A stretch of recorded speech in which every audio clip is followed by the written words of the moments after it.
Hey guys, welcome to our YouTube channel. If you are new to our channel, then don't forget to subscribe and hit the bell icon to get all the latest updates. We are back with a new video, and in this video, we are going to tell you about the Seasteading Institute to create first floating city. So without any further ado, let's start our video. This Seasteading Institute is a non-profit think tank promoting the creation of floating ocean sites as a revolutionary solution to some of the world's most pressing problems. Rising sea levels, overpopulation, poor governance, and more.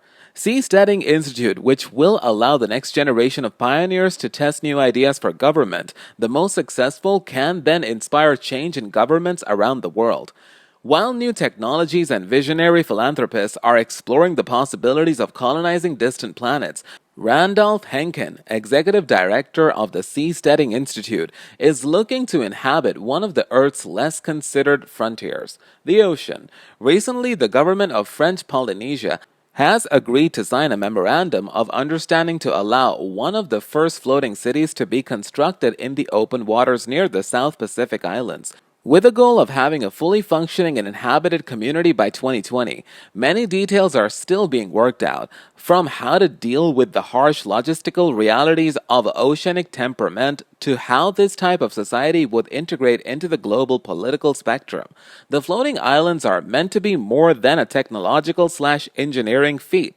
They are also seen as opportunities to experiment with new types of governments and societies as an almost utopian venture on the sea. As a result, from a recently held floating cities competition in which designers and thinkers from around the world were invited to envision how this new city may look and function, two proposals took first place, with no doubt contributing greatly to the architectural, technological, and sociological facets of the floating city to be.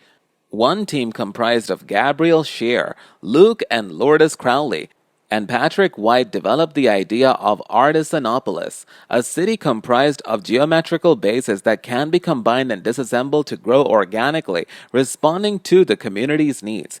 Each section would be greatly moved by a tugboat, making each component fully interchangeable within the city and potentially among cities.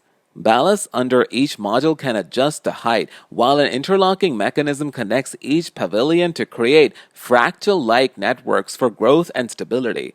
The 2,100-seat arena is positioned at the height of 50 meters.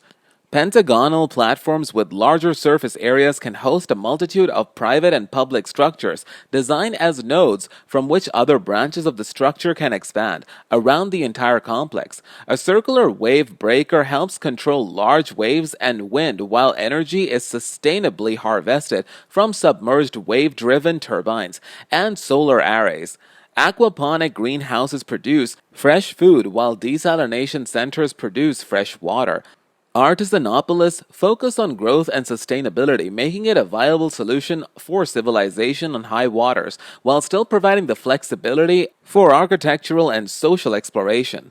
The specific surface structure of the walls and ceilings was developed through extensive material. The highly dense and extremely heavy engineered gypsum fiberboard panels reflect sound. After 9.5 years of construction, the project is finally nearing completion. Restaurants, cafes, bars, and a hotel are now open to the public.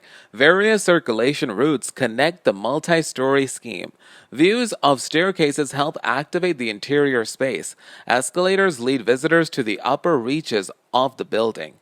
Tied for the first place with Artisanopolis team is the comparable proposal by Simon Nunny titled Storm Makes Sense of Shelter, inspired from a quote by French philosopher Gaston Bachelard. While the geometrics that make up the modular platform may be similar in nature, the overall scheme is quite different. The architectural aesthetic is relatively more homogeneous, as the structures are derived to be self-sufficient and energy-producing mechanisms that simultaneously contribute to the city's social fabric. All buildings are raised one story above the ground, allowing the continuous public space and an extra component accounting for bad weather conditions. The external envelope of the structures define the start of a spatial buffer between the exterior and interior facets, helping for further insulate conditioned spaces against extreme weather.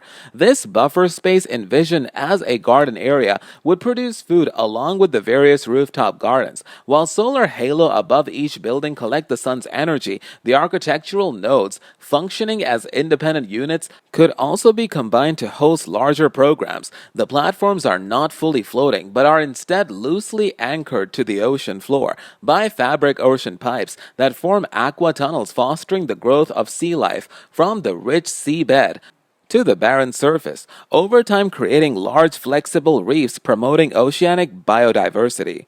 So that's all for today's video. I hope you all enjoyed it. If you liked this video, then hit the like button and share it with your friends and family. And do recommend us some topic as well on which you want to see the video in the future. We'll be back soon with a new video. Till that, take care and stay tuned with us.